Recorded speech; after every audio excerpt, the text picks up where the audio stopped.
Hey there, this is Chrono T. For those of you who know my real name, congratulations.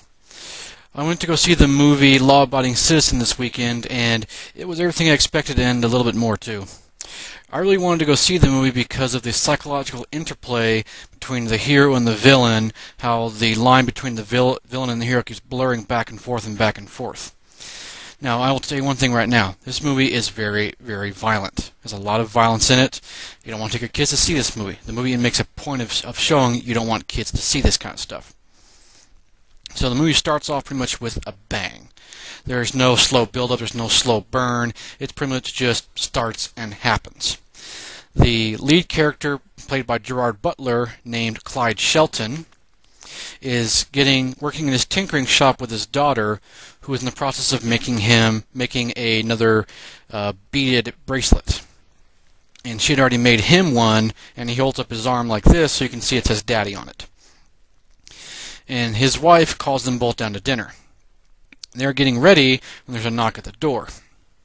They go answer the door, and there's two thieves there. The tall one, which I will refer to as a Dorky, and the short one, which I will refer to as Pervy.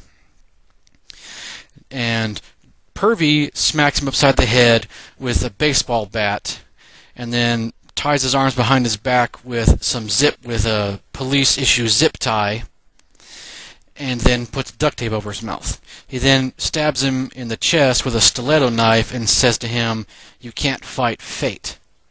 This is one of the themes that goes out through the entire film, so you want to remember that. Next, when the wife sees what's going on, she runs in the living room. Pervy grabs her, zip ties her, puts duct tape on her face as well, also stabs her as well, and then proceeds to do very, very bad things to her, hence the name Pervy. After that, during this time, Dorky is quickly grabbing everything he can off the mantle, everything that he thinks might be worth anything, and shoving it into a bag.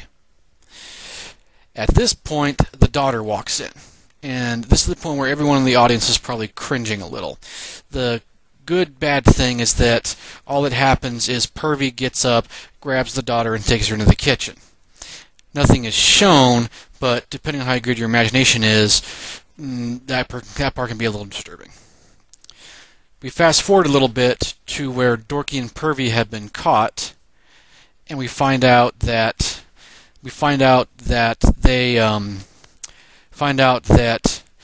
Pervy has turned on Dorky and is willing to testify that he killed everyone when in fact Pervy's the one who killed everybody, the wife and the daughter. So Dorky gets the death penalty and Pervy gets 3 years. 3 to 5 years. He only serves 3 of them. And the husband obviously is pissed about this. But the lawyer character played by Jamie Foxx, he likes to keep a very, very high conviction rate. So he's willing to throw the father under the bus just to make sure his conviction rate looks good. So they make the deal, and then they make the deal. Pervy gets sentenced to 3 to 5, and Dorky gets sentenced to death. At that point, the lawyer character, played by Jamie Foxx, goes home, and he's with his wife. His wife is pregnant with their first kid, and they pan around the house, and they're just pretty much moving in. There's just boxes of stuff. The house is the walls and everything are just bare. You can tell they're just really moving in. Now the thing about the lawyer character is he is a really, really, really spittin' tough up-and-comer. He wants to make a name for himself. So he's willing to do anything he can just to make his record look clean. Even though if you looked under the carpet, so to speak, you'd find all kinds of stuff you wish you'd never saw. At this point, the movie jumps ahead 10 years in time.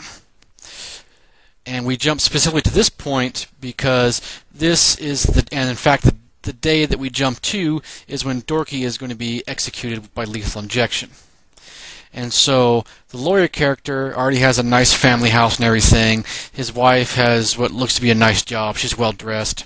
And their daughter has a cello recital that day. And they're asking the lawyer character Jamie Foxx to come see her recital. It's like, no, I need to be here for this. I need to be here for this. And he keeps saying, I got to do my job. I got to do my job. I got to do my job. So he basically runs out on his wife and daughter to go to Dorky's execution, while the mother is the only one who goes to the daughter's cello recital. But they're going to get it recorded on DVD. Remember that. That's important. And what happens then is at the execution, the only person who shows up for Dorky is his lawyer, because he says that Dorky has no immediate family. He's got no living family who wants anything to do with him. They're all like distant relatives who've probably never even heard of him. He's got no wife. He's got no kids. He's got nothing. And so Dorky says, "I'm sorry I did all this stuff, but I once again say I didn't kill those people." And they still don't believe him. And Jamie Foxx brings along his protege with him, who is an up-and-comer, kind of like him, kind of like how he was 10 years ago. She is a real go-getter, and she is devoting everything to her career. In fact, it even turns out that she broke up with her fiancé because she couldn't give him enough time. Yeah. So she gets dragged along to the execution. And those of you who know, lethal injection consists of 3 chemicals. The first one is a very, very powerful sedative. It's so you don't feel anything. Second is a powerful drug that slows down your respiratory system so you stop breathing. And third is a very powerful drug, but very, very painless drug that stops your heart. But herein lies the problem. It turns out that the father character, Clyde Shelton, admits to a little bit later in the movie that he hacked into the medical warehouse, hacked into their server, and changed around a couple of numbers. So instead of being the drug that they usually use, it ended up being something that was akin to acid eating him alive from the inside. So he dies a very, very painful, horrible death. It's really brutal to watch. And the female protege freaks out, and Jamie Foxx has her taken out. At this point, we flip over to Purvey, who has been out of jail for about 6 or 7 years now. And they immediately think, on the canister of the one that was the wrong drug that really killed him horribly, there was scratched in the back of the container on the label, "Can't fight fate." So they go and look for Purvey, and we switch to him, and he's living pretty much a total slum existence. He's got a chick who's barely dressed in anything other than a bra and a thong, and looks pardon how I say it, she looks kind of like a crack whore. And he's just sitting there in his skivvies watching TV, and the phone rings, and it's a robot-like Darth Vader voice who's telling him the cops are coming for him. Well, they're coming for him, but they just want to talk to him. But when he gets his phone call, he freaks out, grabs a gun, and being a convicted felon, he's not allowed to have a gun, runs out onto the roof and starts shooting at the cops who are pulling up. So now they're no longer trying to talk to him, they're going to arrest him now. And the phone rings again, and it's a robot Vader voice, and it tells him, run across the roof, go down the fire steps. There's a cop car down there. He's like, what are you, crazy, man? He's like, no, I tased the cop. He's going to be out for the next 60 or 90 seconds, so you better hurry.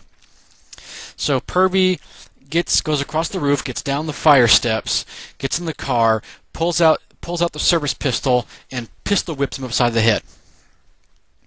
And he gets him to start driving. So they drive around to like an abandoned warehouse area, and at that point Purvey pulls the cop out of the car and sets him out to go ahead and pop him execution style, tells him to get on his knees and everything. And at this point the cop says, well, if you kill me, I'm never going to see my wife and child again. And Purvey's response is, well, tough luck, man. At that point is when the phone rings again, and it's Robo Vader again. And at that point the camera zooms in close onto Purvey answering the phone. And then after about 2 or 3 seconds of listening to that, the camera zooms back out, and we see the cop is